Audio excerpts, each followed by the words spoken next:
The espresso machine screamed behind the counter, and Vivian Cole barely noticed.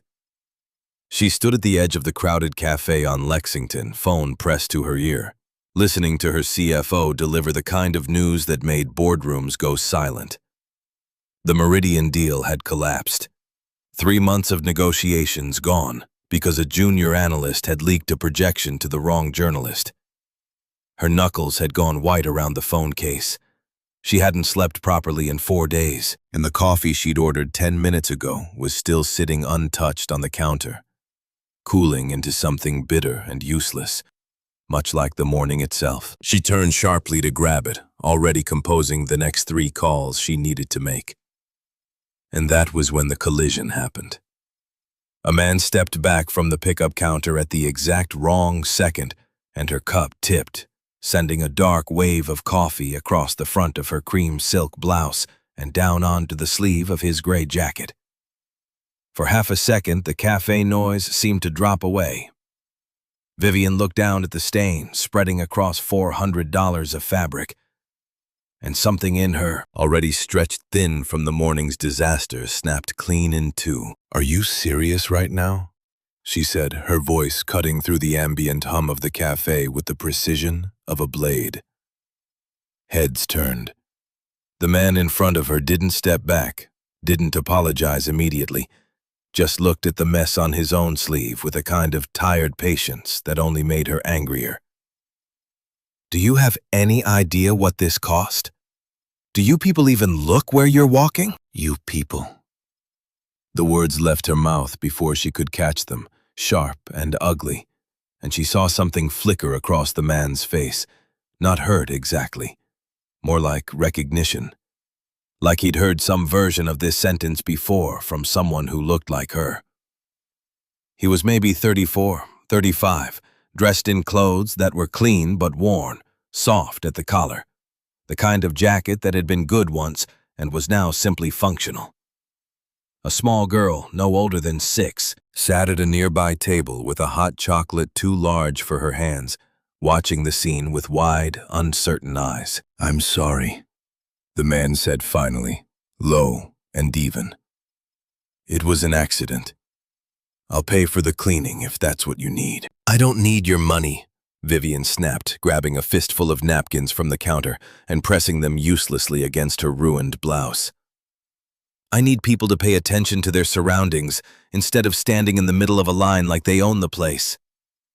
She heard how it sounded even as she said it, heard the edge of cruelty in her own voice. But the day had already taken so much from her that she didn't have anything left to soften the blow. "Some of us have actual responsibilities, actual consequences. I have a board meeting in 40 minutes and now I have to go home and change because someone couldn't watch where they were going." The little girl's chair scraped back. "Daddy," she said, small and frightened, and something in the man's shoulders shifted, squared like a wall going up. He knelt slightly toward his daughter without taking his eyes off Vivian. "It's okay, sweetheart. Finish your drink." Then to Vivian his voice dropped even lower, controlled in a way that somehow felt more dangerous than shouting would have. "You've made your point. I said I was sorry. I don't know what kind of morning you're having, but that's not her business to watch." He nodded slightly toward his daughter, and for the first time Vivian felt something like shame slide cold down her spine. Not enough to stop her, not yet, but enough to notice. "Then maybe teach her to watch where the adults around her are standing," Vivian said, quieter now but no less sharp, and she turned to walk away, already reaching for napkins from a dispenser to dab at her sleeve, when she heard a voice behind her that made her stop. "Ma'am?" It was Marcus. Her security detail had been standing near the door the entire time, closer than usual, the way he always positioned himself in crowded public spaces. But his voice now carried a strange tightness she rarely heard from him, a rasp that didn't belong to the steady, unshakable man who had guarded her for 6 years. She turned, irritated, ready to tell him this wasn't the moment, and found him staring past her at the man's arm. The stranger had rolled his damp sleeve up to keep it from clinging to the coffee stain, exposing a long scar that ran from his wrist nearly to his elbow, pale, and raised the unmistakable signature of old burn damage, the kind that didn't come from a kitchen accident or a careless mistake with a stove. It was the kind of scar that told a story about fire, about something violent and prolonged, about skin that had been rebuilt rather than simply healed. Marcus's face had drained of color entirely. His jaw locked, his eyes fixed on that scar like he was looking at a ghost standing in line for coffee. "Marcus," Vivian said, and for the first time all morning her tone shifted from irritation to something closer to concern. He didn't answer immediately.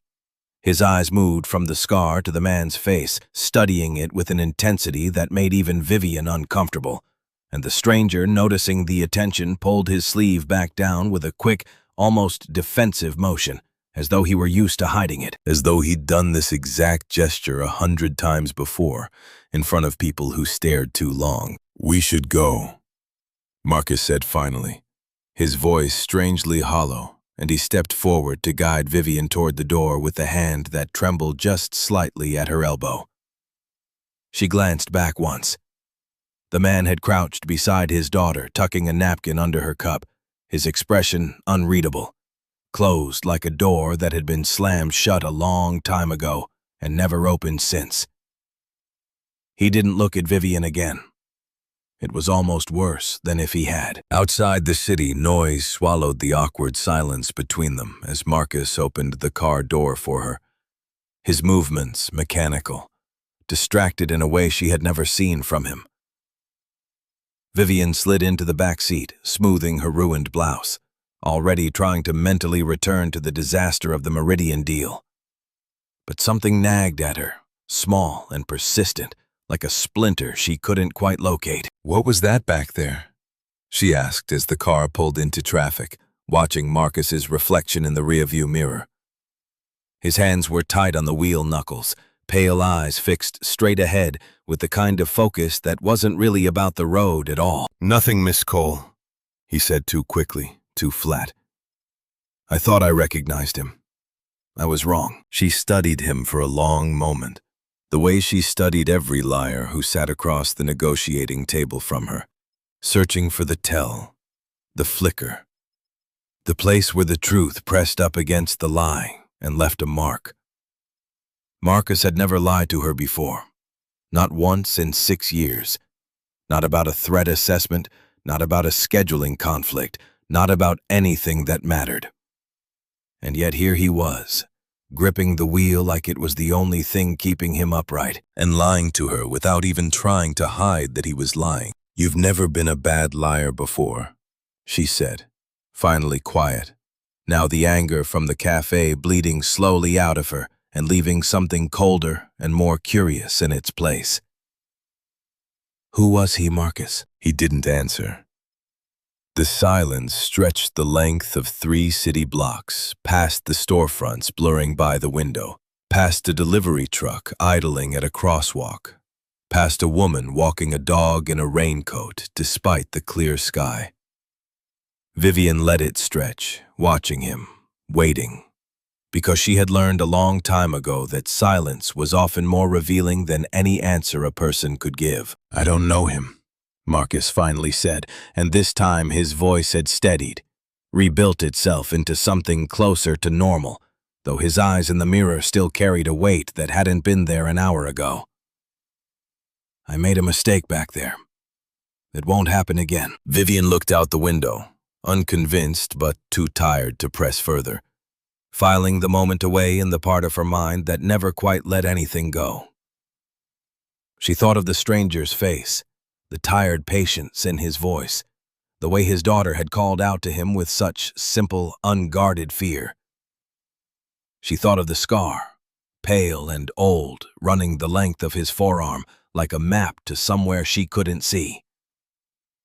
And she thought, with a small and unwelcome twist of guilt, of the words she had thrown at him without thinking. "You people." and the way his eyes had flickered just for a second, like he'd absorbed the blow and decided quietly not to let it show. By the time the car pulled up outside her office tower, she had already convinced herself the moment meant nothing, that Marcus's strange behavior was fatigue or coincidence, that the man from the cafe would simply dissolve into the 1,000 forgettable faces the city produced every single day. She stepped out into the morning light, smoothing her ruined blouse one last time, already rehearsing the apology she'd give the board for being late. She never once considered that the stranger's name was written somewhere in her own family's history, buried in a file no one had opened in 7 years. Waiting. Marcus didn't sleep that night. He sat in the dark of his apartment with a single lamp burning in the corner, an old departmental laptop open on the coffee table, its screen casting a pale blue light across a face that hadn't looked this haunted in years. He had told himself, driving Vivian home from the office, that he wouldn't do this. He had told himself the scar meant nothing, that his mind was playing tricks, born of exhaustion and too many years of carrying a weight he'd never set down. But by midnight, he was searching anyway, typing names into old databases he still had access to from his years with the Fire Investigation Unit before he'd moved into private security, chasing a memory he'd spent 7 years trying to bury. The search took less time than he wanted it to.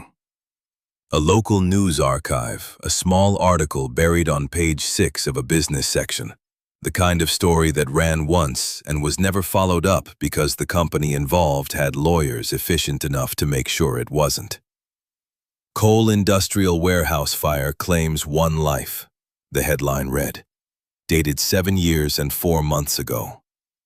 And there, in the grainy photograph accompanying the article, was the man from the cafe, younger, his face unmarked, his arm not yet scarred, standing beside a woman with dark hair and a wide, easy smile. The caption read, Elliot and Sarah Graves, before the tragedy that would change everything. Marcus closed his eyes. He remembered that night with a clarity he'd spent years trying to dull the heat that had rolled off the collapsing structure in waves he could feel through his turnout gear from 30 feet away. The screaming of metal as support beams gave way. The desperate scramble to find a way into the section of the warehouse where dispatch said 2 employees were trapped. He remembered pulling Elliot Graves out through a side door that had nearly welded itself shut from the heat. Remembered the man fighting him the entire way, screaming a name that Marcus had never forgotten, no matter how hard he tried. Sarah. He remembered going back in for her, remembered the roof section that came down 11 feet from where he stood, remembered being dragged back by his own captain because there was nothing left to save. He remembered most of all the official report that came out 3 weeks later. The one that blamed a faulty gas line traced to negligence by an engineer who had died in the same fire and therefore could never defend himself. Marcus had read that report at the time and felt something twist wrong in his gut because he had been on the scene that night and he had seen things that didn't line up with a gas line failure the way the fire had moved. The smell that lingered strange and chemical near the loading dock. The maintenance records he'd glimpsed for half a second on a clipboard before someone in an expensive suit had taken it away from him and told him it wasn't his department's concern anymore. He had asked questions. He had been told politely but firmly by men far above his pay grade that the investigation was complete, the family had received compensation, and it was time to move on. 2 months later, Charles Cole's private security division had recruited him with a salary that tripled his firefighter's pension and a signing bonus that paid off his mother's medical debt in a single check. Marcus had told himself it was a coincidence. He had told himself that for 7 years, right up until the moment he saw a scar on a stranger's arm in a crowded cafe, and every buried question came roaring back up through the floor of his memory, like the fire itself had never gone out. He shut the laptop and sat in the dark for a long time, hands pressed against his eyes, and did not sleep. Vivian, meanwhile, had a problem that had nothing to do with fires or scars, or the strange hollow way her bodyguard had looked that morning. It had to do with her calendar, and specifically with the mandatory parent-teacher orientation for Ashwood Prep that she had promised her sister she would attend on behalf of her niece since Elena was still in London closing a deal and couldn't make the flight back in time. Vivian had agreed to it weeks ago, in a moment of family guilt she now deeply regretted. And so she found herself at 6 o'clock that evening sitting in a small auditorium full of parents she had nothing in common with, listening to a headmaster drone on about curriculum enrichment while checking emails under the table. She noticed him the moment he walked in late, apologizing quietly to the woman beside the door guiding his daughter, the same little girl from the cafe, to a seat 2 rows ahead. Vivian's stomach dropped in a way she didn't fully understand. He hadn't seen her yet. She had a brief, cowardly urge to duck behind her program and disappear into the crowd, but the auditorium was too small, too well lit, and fate apparently had a sense of humor. The orientation broke into smaller sessions by classroom, and Vivian found herself 20 minutes later standing awkwardly near a table of art supplies in her niece's kindergarten classroom, only to look up and find Elliot Graves standing 3 feet away, holding a paper plate with his daughter's finger-painted handprint drying on it. He saw her at the same moment. Something passed across his face, not quite surprise, more like a resigned recognition, the look of a man who'd already decided the universe enjoyed making his life difficult. "You're not going to throw coffee on me again, are you?" he said dry. Not quite a smile, but close to it, and Vivian felt heat rise in her face that had nothing to do with anger this time. "I didn't throw it. You backed into me." The words came out sharper than she intended, old habit, but she caught herself and softened awkwardly. "I'm sorry about this morning. I was having a terrible day and I said some things I shouldn't have." He studied her for a moment, clearly weighing whether the apology was worth trusting. "Your daughter?" he asked, nodding toward the handprint craft table, and Vivian shook her head quickly. "Niece. My sister's in London. I'm filling in." She glanced toward his daughter, currently arguing with another small child over a shared pot of blue paint. "Yours, Lily," he said, and something in his voice changed entirely when he said the name. Warmed, unguarded, in a way nothing else about him had been. "She's 6. Terrifyingly opinionated about the color blue, if you couldn't tell." Vivian found herself against every instinct honed over a decade of corporate warfare, almost smiling. "She gets that from somewhere, I imagine." "Her mother," Elliot said, and the warmth in his voice cooled, instantly replaced by something careful, and closed a door swinging shut mid-sentence. Vivian noticed it, filed it away the way she filed away every small inconsistency in a negotiation, but didn't push. There was something in the set of his jaw that told her this wasn't a door she was invited through. They stood in slightly uncomfortable silence for a moment, watching their respective children fight over paint, until Elliot spoke again, quieter. "You really don't remember where you might know me from, do you?" Vivian blinked. "Should I?" He studied her for a long moment, and something calculating passed behind his eyes, quickly hidden. "No," he said finally. "Forget I said anything." He turned to gather Lily's things, effectively ending the conversation, and Vivian was left standing there with the strange, itching sense that she had just failed some kind of test she hadn't known she was taking. She thought about it the entire drive home. She thought about Marcus's face in the cafe, the way his hands had trembled on the wheel. The lie he'd told her so badly, she almost hadn't believed it was Marcus telling it. She thought about Elliot's careful, closed expression when he said her mother, and the strange question he'd asked her. "You really don't remember where you might know me from?" Like he expected her to recognize him, like their paths had crossed somewhere before that morning's coffee spill. When she got home, she did something she hadn't done in years.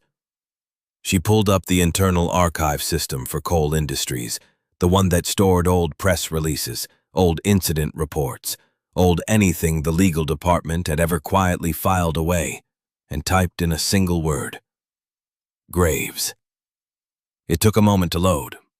When it did, a single result appeared, dated 7 years and 4 months prior. Its file access permissions restricted to a level several tiers above her current clearance. Despite the fact that she was, on paper, the company's chief executive officer. Access denied. Authorization required. C. Cole. Her father. Vivian sat back in her chair, the glow of the monitor washing over a face that had gone very still.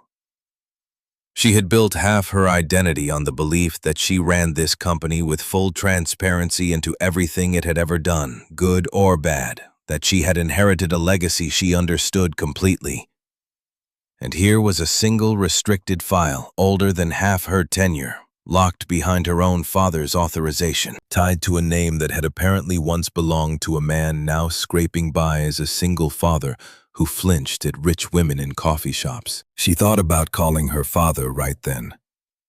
She thought about it for almost a full minute, phone in hand, before she set it back down. Something told her, some old, well-trained instinct that had kept her alive in 100 boardroom battles, that whatever this was, walking in with direct questions would only make the walls go up faster. She needed to understand what she was looking at before she gave anyone the chance to hide it better. She thought too unwillingly of Marcus, of the way he'd looked at that scar like it was a wound reopening in real time, of the careful lie he'd told her, the first lie in 6 years of loyal, unblinking service. Whatever this was, it went deeper than a spilled coffee and a chance meeting at a school orientation. And for the first time since the Meridian deal had collapsed that morning, Vivian Cole felt something other than exhaustion and irritation settle into her chest. A slow, cold curiosity, the kind she usually reserved for hostile takeovers and boardroom betrayals, now aimed unexpectedly at her own family's history. She didn't sleep well that night either. Elliot kept a shoebox under the false bottom of his closet. The kind of hiding place that felt almost embarrassingly cliché until you realized it was the only place in a small apartment where a curious 6-year-old would never think to look. Inside it were 7 years of fragments, photocopied maintenance logs he bribed a retired security guard for, a grainy photograph of a clipboard he'd taken with a disposable camera the week after the fire, a folder of correspondence with 3 different lawyers, each of whom had eventually told him the same thing in slightly different language. The case is closed. The settlement was generous. Pursuing this further will cost you more than you can afford to lose. He had almost listened to the third lawyer. He had almost let it go the way everyone kept telling him to, until Lily started asking questions about her mother that he didn't know how to answer honestly, and something in him had decided that his daughter deserved the truth, even if the world had decided she didn't. He'd spent the last 2 years working 2 jobs, and every spare hour chasing a story that kept slipping just out of reach. Always 1 document short, 1 name short, 1 piece of proof short of anything a lawyer would actually take to court. And then 3 days ago, he'd finally gotten a name from a source he'd cultivated for months, a former coal industrial safety inspector who'd been quietly angry for years and finally willing to talk now that he was retired and out of the company's reach. The name was on a printed email chain sitting on top of the shoebox's contents. An internal memo referencing a maintenance deferral that had never been logged in the official incident report. Elliot had read it so many times he'd memorized every line, and he was reading it again at his kitchen table, papers spread in a loose fan, when Lily wandered in for a glass of water and saw them before he could sweep them away. "Daddy, what's that?" She was already reaching for the papers with the fearless curiosity of a 6-year-old who had never learned that some documents were dangerous. "Just work stuff, sweetheart," he said, gathering them quickly, too quickly. And something in his tone must have carried more urgency than he intended, because she frowned at him in that assessing way she had. The same expression Sarah used to wear when she knew he was hiding something. "You look sad again." Lily said, matter of fact, the way children delivered devastating observations without any sense of how much they cost. You always look sad when you look at that box. Elliot knelt down to her level. The papers now safely stacked and turned face down on the table. I'm not sad, baby. I'm just thinking about grown-up things. It wasn't a lie, exactly, but it wasn't the truth either. And he hated the way lying to her, even in small kindnesses, had become such an easy habit over the years. The next morning, fate delivered its second cruel coincidence in a week. Vivian arrived at the school unannounced again, standing in for her sister, this time for a midweek fundraising committee meeting neither of them could get out of, and found herself paired with Elliot on the volunteer sign-up sheet for the same table decorating shift. Neither of them had chosen it. Both of them, on seeing the other's name already written beside theirs, briefly considered faking an emergency to escape it. We keep doing this, Elliot said dryly, unfolding a stack of paper tablecloths, while Vivian, in jeans and a blouse, far more casual than anything her employees had ever seen her wear, unpacked a box of centerpieces. I promise I'm not stalking you, Vivian said, and to her own surprise, there was something almost like humor in her voice. A lightness she rarely allowed herself outside these strange, accidental encounters. They worked in relative silence for a while. The kind that wasn't entirely uncomfortable, until Lily ran past them chasing another child and knocked over a folder Elliot had carried in his bag, papers scattering across the gymnasium floor. Vivian bent instinctively to help gather them, and her hand landed on a printed email before she registered what it was. An internal coal industrial letterhead, a maintenance deferral memo, a date, 7 years old. She froze. Elliot's hand shot out and covered the page before she could read further, his expression suddenly sharp, guarded, almost afraid. That's private, he said too fast, taking the papers from her with more force than the moment called for. Vivian sat back on her heels, staring at him. That was coal industrial letterhead, she said slowly. Why do you have internal company documents from 7 years ago? For a moment, something raw crossed his face. The exhaustion of a man who had spent years building a case in secret, suddenly confronted by the one person who could either destroy it or complete it. He gathered the rest of the papers with hands that weren't quite steady, shoving them back into his bag without meeting her eyes. It's nothing, he said. Old paperwork. It's not important. It didn't look like nothing. Vivian's voice had shifted the CEO in her rising to the surface, now sharp and probing, the same instinct that had cornered 100 evasive executives across negotiating tables. Are you trying to sue my company? Is that what this is? Are you gathering evidence for something? The accusation landed harder than she meant it to, and she watched something close in his expression. Entirely any warmth that had crept into their earlier exchange vanishing like it had never existed. Believe whatever you want, he said quietly. You people usually do. He echoed her own words back at her from the cafe, deliberate cutting, and it worked exactly as he intended. She flinched, and the conversation was over before it had really begun. He called Lily, gathered his things, and left the gymnasium without another word, leaving Vivian standing among scattered centerpieces with a growing uncomfortable certainty that she had just confirmed something for him that he'd been hoping wasn't true. She didn't sleep on it. Instead, she called Marcus. I need you to tell me the truth about Elliot Graves, she said the moment he picked up. No preamble, the way she conducted every important conversation in her life. There was a long silence on the other end of the line, long enough that she almost thought the call had dropped. Miss Cole. Well, don't, she cut him off. Don't call me Miss Cole, and don't lie to me again. I found a restricted file with his name on it in our own archive system, locked behind my father's authorization. I watched you go pale in a coffee shop over a scar on a stranger's arm. And today he had internal company documents from 7 years ago that he clearly didn't want me to see. Something happened, Marcus, and everyone around me seems to know what it is except me. Another silence. Longer this time, heavier. When Marcus finally spoke, his voice had none of its usual professional steadiness. "There was a fire," he said quietly. 7 years ago, at one of the coal industrial warehouses.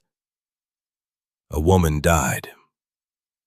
I was part of the fire crew that responded that night.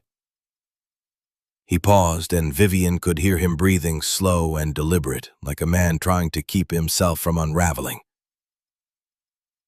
I pulled her husband down. I couldn't get back in for her in time. Vivian's chest went tight. "Elliot," she said, the pieces arranging themselves into a shape she didn't want to look at directly. "Yes, and the company's official report blamed the dead engineer for a gas line failure," Marcus said, and something bitter had crept into his voice. Now 7 years of buried anger finally finding a crack to escape through. I saw things that night that didn't match that story. I asked questions. 2 months later, I was offered a security job with your father's private detail at triple my salary. And I stopped asking. Vivian sat down slowly on the edge of her bed, the phone pressed hard against her ear, the city lights blurring outside her window into something she couldn't focus on. "Are you saying my father covered up how that woman died?" "I'm saying I don't know for certain," Marcus said carefully. "I'm saying I've spent 7 years telling myself I don't know for certain, because it was easier than finding out I did." His voice cracked just slightly on the last word. "I'm sorry, Miss Cole. I should have told you the day I saw that scar. I was a coward." Vivian sat in silence for a long moment, feeling something inside her reorganize itself completely. Every certainty about her father, her company, her own understanding of the world she'd inherited, shifting under a weight she hadn't known was there that morning. She thought of Elliot's face in the gymnasium, guarded and hurt, and the words she'd thrown at him. "Are you trying to sue my company?"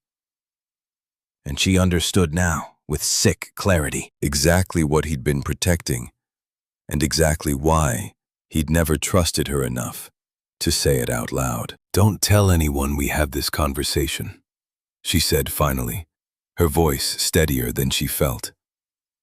"Not my father, not anyone. I need to know what's in that file before I do anything else. Miss Cole, if your father finds out you're looking into this..." "Then he'll find out," Vivian said, and something in her tone had hardened into the same resolve that had built her half of the company's most difficult deals. "I built my life thinking I understood exactly what this family stood for. If that's a lie, Marcus, I want to know exactly how big a lie it is before I decide what to do about it." She hung up the phone and sat in the dark for a long time, the city humming faintly beyond her window, thinking of a scar on a stranger's arm and a little girl who didn't know yet how close her father had come 7 years ago to losing everything. Charles Cole had built his reputation on the belief that a problem contained was a problem solved. And for 7 years, the fire at the coal industrial warehouse had stayed exactly that. Contained, filed, forgotten by everyone except the small number of people paid handsomely to keep it that way. So when his assistant informed him that his daughter had requested access to a restricted archive file bearing the name Graves, he did not panic. He simply set down his coffee, closed his office door, and made 2 phone calls. The first to his head of legal, the second to Marcus. "I need to know what she knows," Charles said without preamble when Marcus picked up.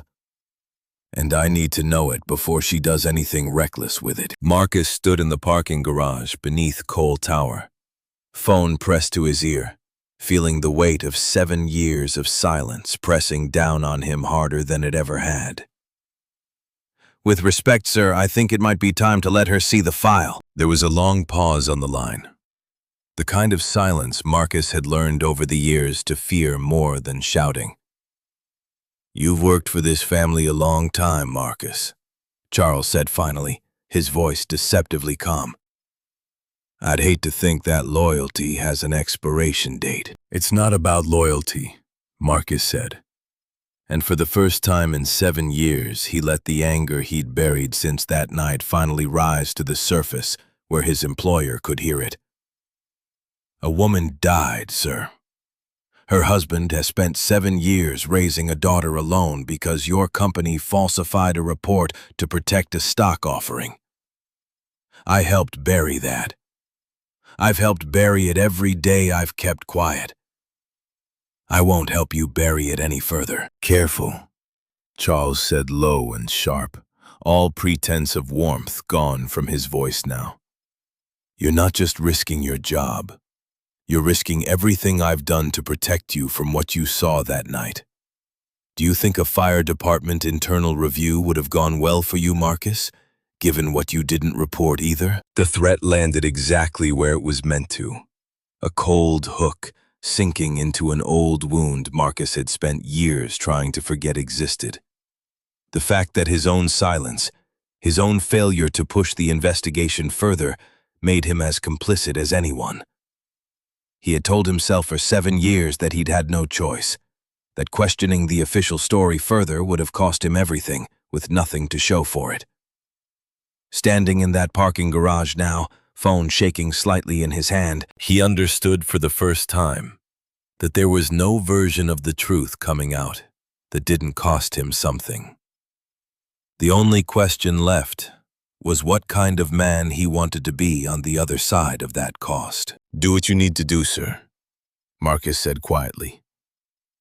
"I'm done helping you hide it." He ended the call before Charles could respond, and stood alone in the concrete silence of the garage for a long moment, breathing hard, feeling something both terrifying and unfamiliar settle into his chest. It felt, he realized slowly, like relief. "We live in a world at constant change. A tapestry Woldham, who can from the predictive to the best for the ministry here." Charles Cole moved quickly once it became clear his own security chief would not cooperate. By that evening, a carefully worded story had been leaked to a mid-tier financial blog, framing Elliot Graves as a disgruntled former contractor with a documented history of harassment complaints against previous employers, someone allegedly attempting to extort the Cole family through fabricated documents related to a long-settled workplace incident. It wasn't quite a lie. Charles's people were too careful for outright fabrication. But it twisted 7 years of grief and quiet investigation into something that sounded to any casual reader like the desperate scheme of a bitter man chasing a payday. Elliot found out about the article the way most people find out about the worst things that happen to them. A phone call from a friend. Careful and apologetic, asking if you'd seen it yet. He read it standing in his kitchen with Lily asleep down the hall, his hands going cold as he scrolled through paragraph after paragraph, twisting 7 years of his life into something unrecognizable, something shameful, something that made him sound exactly like the kind of man he'd spent his entire adulthood trying not to become. His email was already filling with messages from the 2 clients whose freelance graphic design work made up half his income, both canceling their contracts, both citing vague concerns about his reputation. He sat down at his kitchen table in front of the shoebox he'd hidden for 7 years, and for the first time since Sarah died, he considered simply giving up. He thought about the 3rd lawyer's warning, the one about how much this would cost him, and understood now with brutal clarity exactly how right that lawyer had been. He thought about Lily, asleep down the hall, and the life he'd need to rebuild if his freelance income dried up entirely. And something in his chest tightened into a shape close to despair. His phone buzzed. A text from an unknown number. "I know what my father is doing. Please don't respond to the article. I'm trying to fix this. Vivian. He stared at the message for a long time before setting the phone face down on the table, unwilling to trust it. Unwilling to believe that the woman who'd accused him twice now of trying to exploit her family was suddenly on his side. But an hour later, another message arrived. This time it was a photograph, a scanned document slightly crooked, clearly taken in a hurry. It was the maintenance deferral memo, the same one he'd been chasing pieces of for 2 years, now sitting whole and undeniable on his phone screen, sent by the one person with the authority to access it. I found it in the restricted archive. My father locked it behind his own authorizations 7 years ago. I'm sorry for everything I said to you. I didn't know. I'm going to make this right. Elliot read the message 3 times before he allowed himself to believe it was real. Vivian had spent the entire day in her father's private archive room, a small climate-controlled space on the 40th floor that few employees even knew existed, using an override code she'd been given years ago for emergencies and never once used until tonight. The file, once unlocked, told a story more damning than she'd allowed herself to imagine, even after Marcus's confession. Emails between her father and the company's head of legal dated within 72 hours of the fire, discussing narrative control and engineer liability framing, with the cold efficiency of men discussing a shipping delay rather than a woman's death. A maintenance report buried and never filed, flagging the exact faulty wiring system that had ultimately failed, dated 4 months before the fire. Ignored because addressing it would have delayed a facility upgrade tied to quarterly earnings projections ahead of the company's IPO. She read every page twice, feeling something in her chest crack open with each new document. Every certainty she'd built her identity around dismantling itself piece by piece. She had spent her entire adult life believing she'd inherited a legacy of hard work and integrity, believing the ruthlessness she'd learned from her father was simply the necessary cost of competing at the highest level. She understood now, sitting alone in that small, locked room at nearly midnight, that some of what she'd inherited wasn't ruthlessness at all. It was something closer to rot. Her phone rang. Her father's name lit up the screen, and she almost didn't answer it before deciding she owed him the chance to explain himself, however unlikely it was that any explanation would be enough. I know what's in the archive room, she said the moment she picked up, not waiting for him to speak first. I know about the maintenance report. I know about the framing memo. I know you had a man's wife die because fixing faulty wiring was inconvenient before an IPO. There was a long silence, and when Charles finally spoke, his voice carried none of the warmth she remembered from her childhood. Only a cold, calculating steadiness that frightened her more than shouting would have. You have no idea what it takes to protect something this size, Vivian. One safety incident framed correctly becomes a footnote. Framed incorrectly, it becomes a company-ending scandal that costs thousands of employees their jobs and erases everything I built for you to inherit. I made a hard choice. I'd make it again. A woman died, Vivian said, her voice shaking now, the careful composure she wore in every boardroom finally splintering under the weight of everything she'd read that day. Her husband has spent 7 years alone raising their daughter, and you let people call him a liar and an extortionist in the press to protect your stock price. I protected our family, Charles said sharply. Everything I did for you, for the company you'll run long after I'm gone. Don't you dare stand there and judge me for choices that made your entire life possible. Then you made those choices without my consent, and I'm not willing to inherit them. Vivian said, something in her voice hardening into a decision she hadn't fully realized she'd made until the words left her mouth. I'm releasing the archive file to the board and to Elliot Graves as legal counsel. I'm going to correct the record publicly, And if that costs the company its stock price, then it costs the company its stock price. I won't build the rest of my life on a lie you buried under my authorization code. Vivian.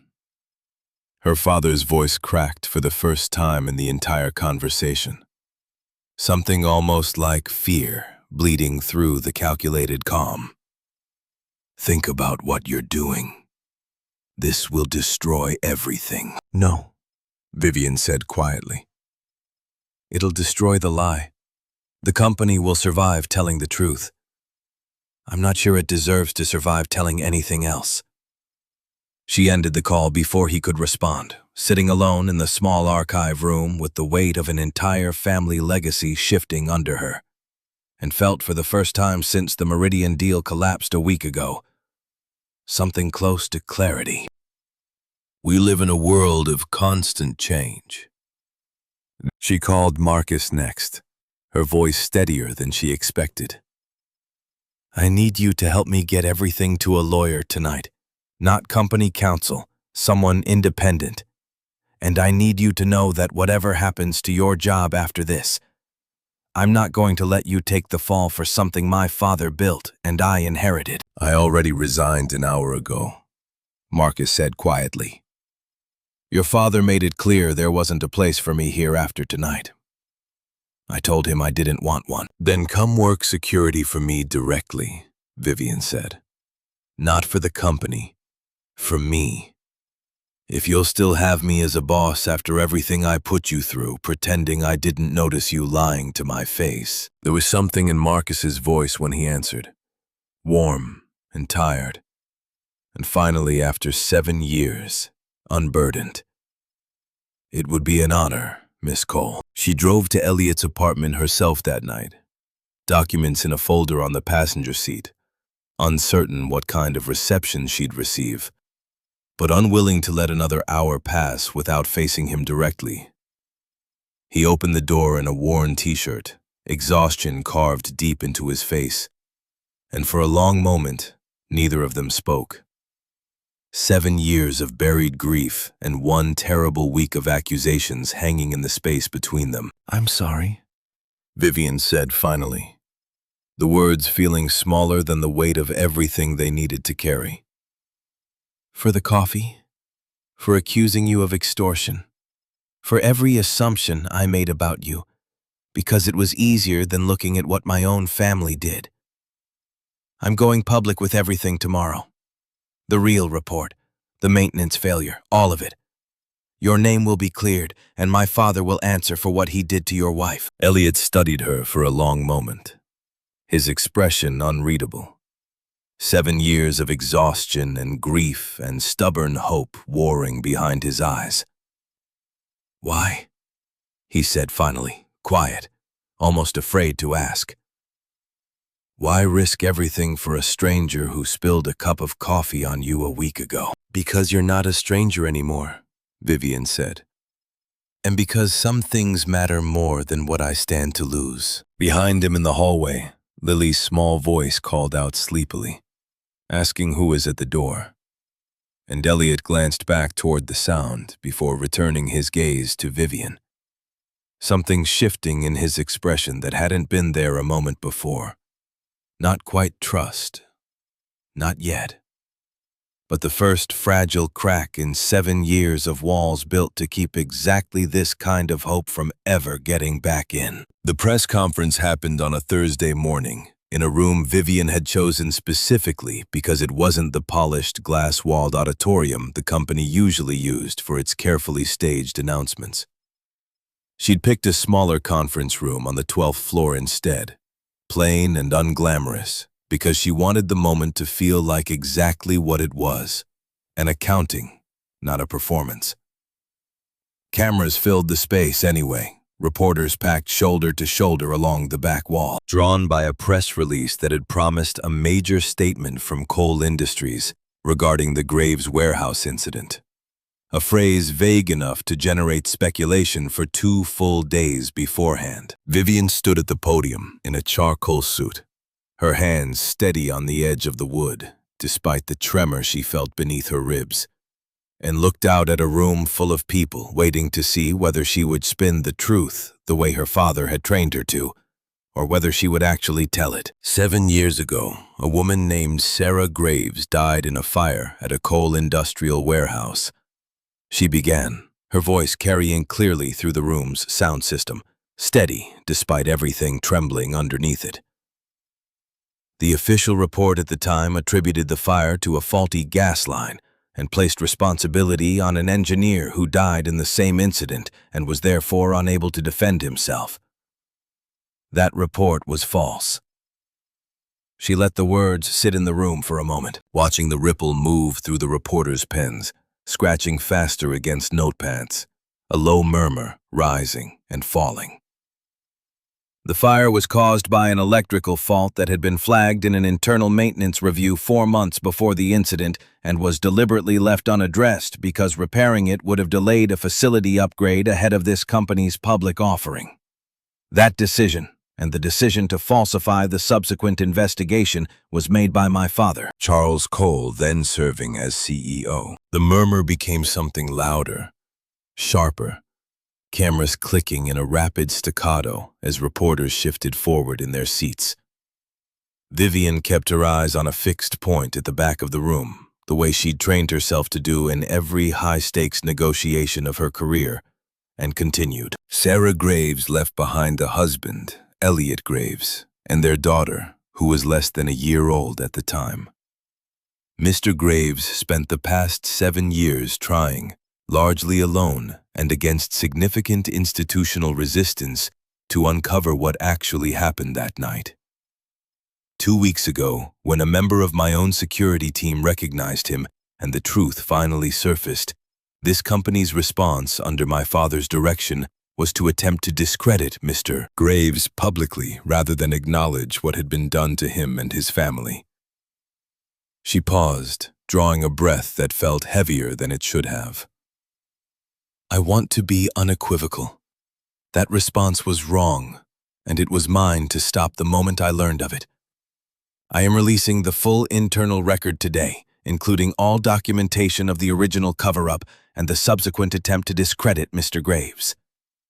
My father has resigned from all positions within this company effective this morning, and I have personally recommended to our board that we cooperate fully with any investigation, civil or otherwise, that the Graves family chooses to pursue. The questions came fast after that, overlapping reporters shouting over one another, and Vivian answered each one with the same steady, unflinching honesty, refusing every attempt to soften the framing, refusing to let the company's legal team's carefully worded talking points creep back into her voice. When someone finally asked the question she'd been dreading, whether she had known about the cover-up when it happened, whether she'd benefited from it, she answered without hesitation. I was 24 years old and working in a junior analyst role at a different company when the fire happened. I did not know. But I inherited a company built partly on top of that silence, and I have spent this past week understanding exactly what that means. I don't get to separate myself from what my family did simply because I wasn't the one who did it. I can only choose now that I know what kind of company I intend to run going forward. By the time she stepped away from the podium, her hands were shaking freely, the adrenaline that had carried her through the last 10 minutes finally draining out of her all at once. Marcus was waiting for her just off camera, his presence steady in a way that had nothing to do with his old job title anymore, and everything to do with the quiet loyalty that had outlasted every institutional pressure meant to crush it. He didn't say anything as she passed him, just reached out and squeezed her shoulder once. A small gesture that carried the weight of 7 years finally set down. We live in a world of constant change. At Captive 3 world of it. We do not wonder. We literally play the best fellow, and they raised a few. I was come to him with the traithment. It's defending that they've done for me and they've concerned. The journey main place was difficult to do it, and made the best fellow into the other ways. Next to tent, the fallout moved fast. Financial news outlets ran the story within the hour, stock prices dipping sharply before stabilizing within the week, as analysts noted, almost grudgingly, that the market seemed to respect the company's decision to self-report rather than wait for the story to break independently.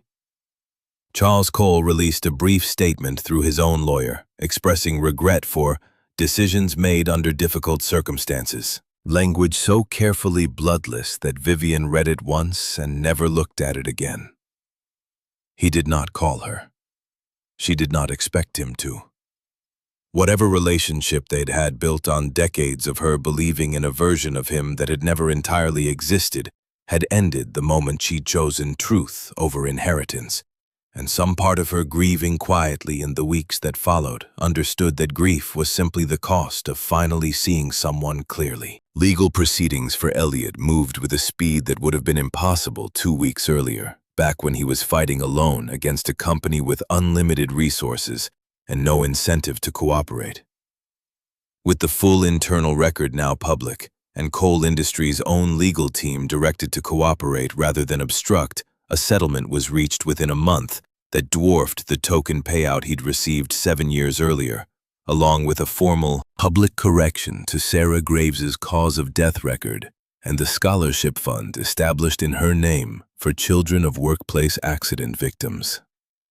It wasn't the kind of justice that brought Sarah back, and Elliot understood that better than anyone, standing in the quiet of his apartment, reading the settlement documents with an exhaustion that felt for the first time in 7 years like it might actually be allowed to end. He and Vivian saw each other occasionally during those weeks, mostly through the mechanics of the legal process. Brief meetings in lawyers' offices, and one uncomfortable deposition where she sat, unable to help him directly, but unwilling to be anywhere else, watching him answer question after question about the worst night of his life, with a composure that made something ache in her chest. They didn't talk about anything beyond the case in those early weeks. There was too much rawness between them. Still too much history that neither of them had fully processed.